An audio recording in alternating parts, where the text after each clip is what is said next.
Hi and welcome back to the chicken enclosure. This is number 5 in the series of chicken keeping for beginners, and today we're going to be looking at your chicken's health. So join me.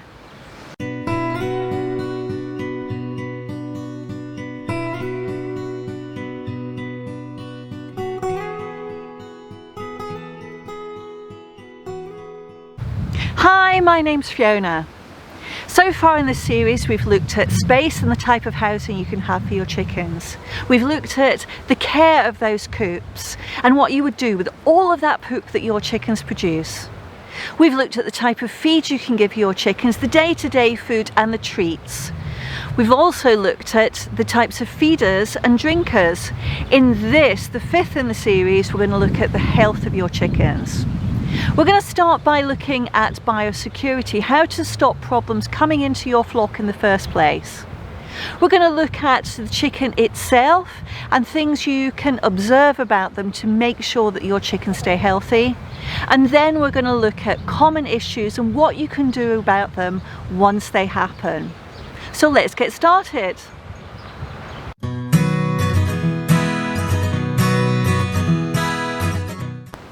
The number one way to keep a flock of chickens healthy is to prevent problems before they begin. There's some very easy steps that everybody can take to keep their flock healthy and to maintain some biosecurity. The first thing is taking care of your coops. In part 2 of this series on coops and poop, I looked at full coop care, and if you want to see my daily, weekly and monthly routine, just click on the link above and that will take you to the full video. But a recap of the basic equipment you're going to need is a bucket with scrubbing brush, where you'd put some washing up liquid and warm water for scrubbing the coop down, then a hose to take all that soapy water off. And once that's all dry, I then spray with a little pressure sprayer which contains some biocidal disinfectant, and we use this stuff called Smite. Absolutely brilliant, never had any problems, wonderful stuff, and it's safe for poultry and for coops. And that prevents any little mites or little horrible creepy crawlies which could infest your chickens. The second thing you can do is actually prevent diseases coming in from other flocks. So if you visit anybody who has chickens, it's possible that they might have something like scaly leg or red mite or even chicken lice. So what we do if we go and visit other people with chickens is set up a little foot wash. And it's very simple.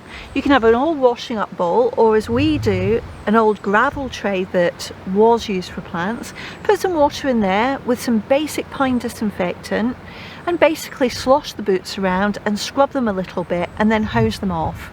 And that prevents any issues coming into our flock from those other chickens.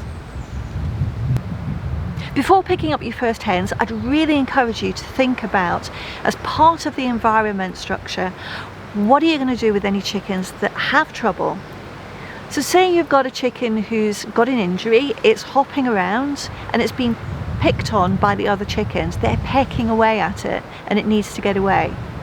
Have you got somewhere that you could isolate that chicken to give it a chance to recover? It does happen. We're very lucky that we have this isolation coop, and it has a small run that goes on the front if a chicken goes in there. And they'll stay in there for a few days, just have some relaxation, some rest, recuperate before they return to the flock. Now it's important to remember that chickens are not like humans. Their structures are incredibly simplistic. Humans, if they have an ill relative, will care for their relatives. We'll make sure that they've got food and water, and we'll just keep checking up on them. Chickens don't do that. They want to maintain the ultimate health of their flock. So if you have a chicken who's injured or ill, they will peck at it, they will bully it, they will pick on it. So it's a really good idea to have somewhere to isolate them away, just to give them a chance to recover. If the space you have for your chickens isn't going to allow you to have an extra coop, this is a fantastic alternative. This is a dog carry case, and we have used this for some of our ill chickens in the past. Ill chickens don't really want to move around a great deal. They want to sit and recuperate. So popping them in here with some food and water and keeping an eye on them is a fantastic alternative.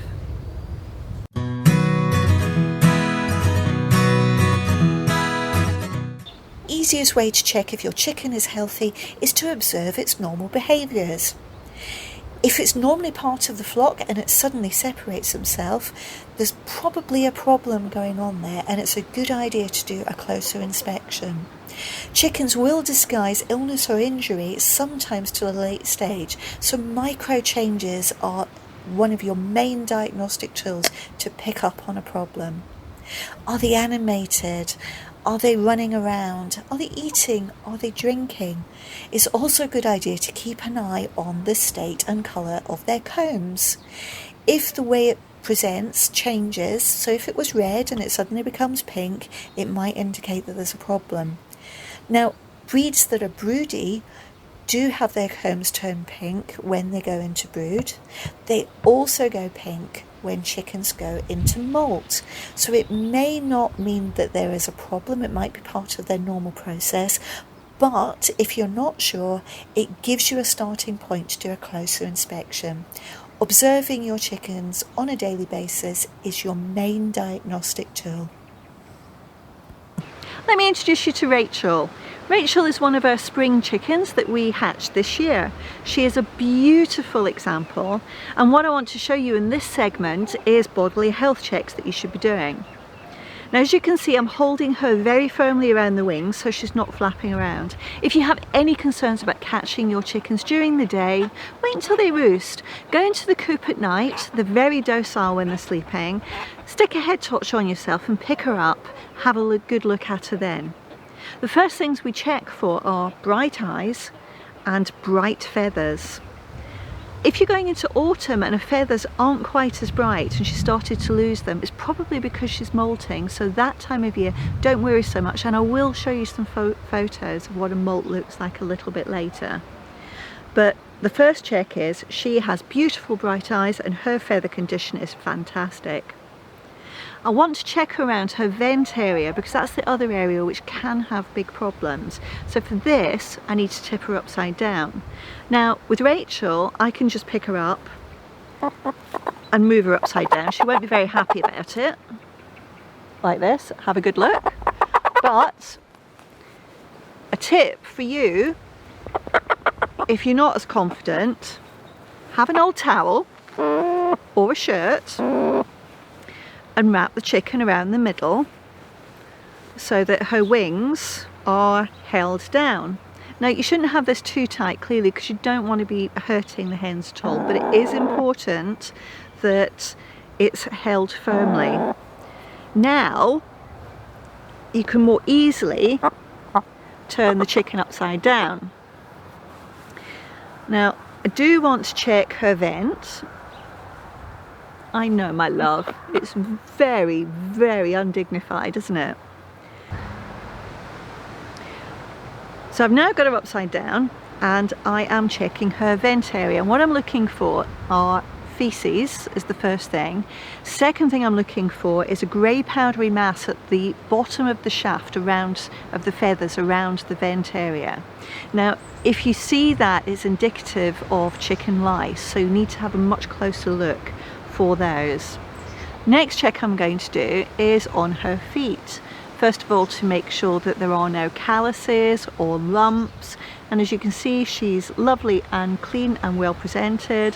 And I'm also going to have a check on her legs to make sure that the scales are not pulling away from the flesh, which could be indicative of scaly leg.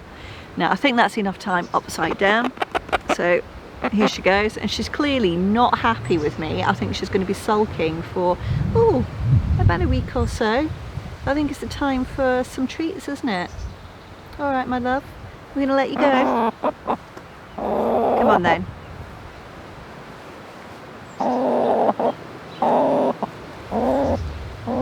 Go on, good girl.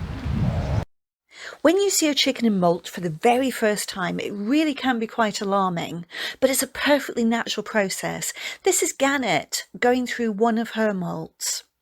It normally happens in autumn because from an evolutionary point of view, the hens will have raised their chicks and the chicks will have become a full-fledged member of the flock.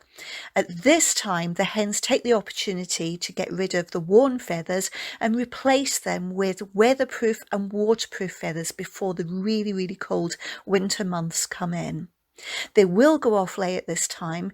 They need the energy and the protein that would have gone into the eggs to create new feathers. So don't worry, it's absolutely fine.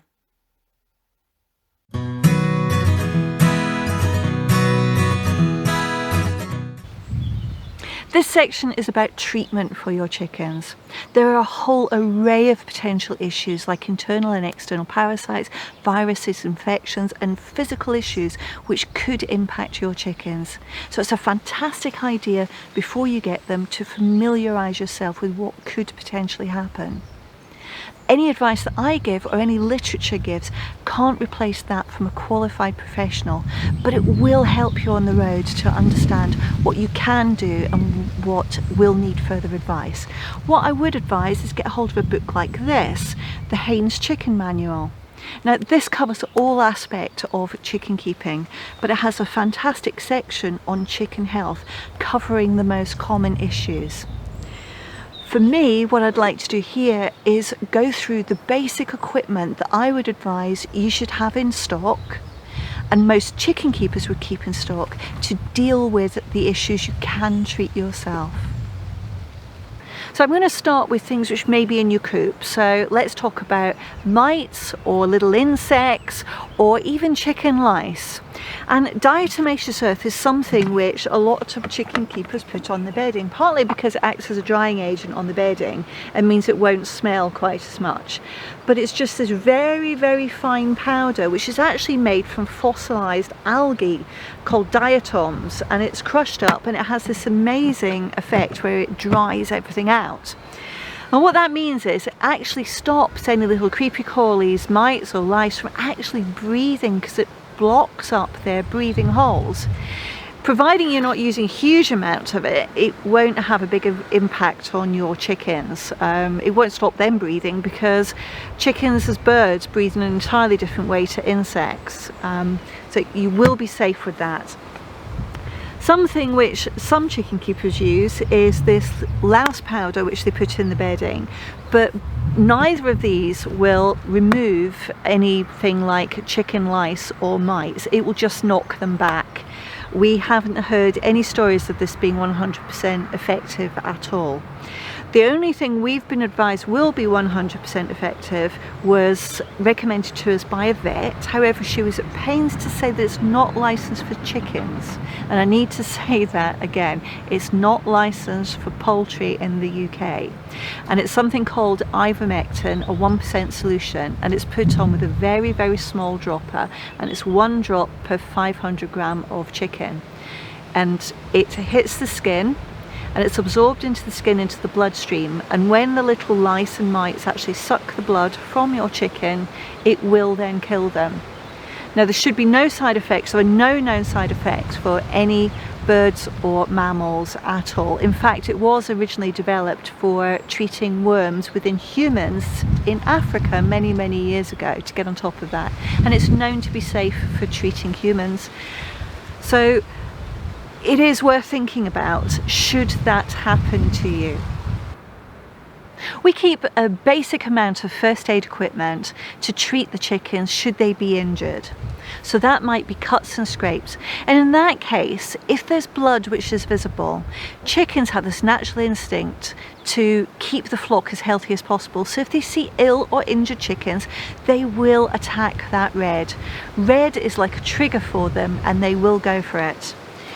This wound spray is fantastic. It actually sprays a purple dye onto the area so that it covers up the red, and that means they're less likely to be pecked at. Now the only thing is, you can't spray this on their eyes, their nostrils or their beak. If the wound is in that area, use a little cotton bud, spray the wound spray onto the cotton bud and use that to apply it to the area. One of the other things that we keep is olive oil, and we keep it just in this little tub, and of course cotton buds. And this is used if we've got problems with chickens who are having trouble passing eggs. And I know it sounds horrible, but we use the cotton buds to apply olive oil in and around the vent, but not too far, just a little bit inside the vent, so that we're not being too intrusive. And that helps lubricate the passage of the egg out. The final treatment that I'd like to talk about for your chickens is worming. If you free range your birds, I'd highly recommend that you worm on a regular basis, roughly once every 6 months, as wild birds can spread intestinal worms to your flock. I have published a video showing various different options available, but we choose to use Flubinvet. We have layers pellets which are coated in Flubinvet from a company called Marriages, and it's really simple to use. You just take out your normal feed from your feeders, pop in the coated layers pellets into the feeders. Your chickens eat this for 7 days and then they're fully protected. I hope you found that useful. If you have, please do take the time to give me a thumbs up below. If you've got any questions, do leave me a comment and I'll get back to you as quickly as I can. If there's anything in this series that you haven't seen so far that you want to know about, leave me a comment and I'll do my best to make it happen. For now, thanks for watching, and don't forget to subscribe and hit the notifications button and you'll get to know of any new videos that are posted. We'll see you next time.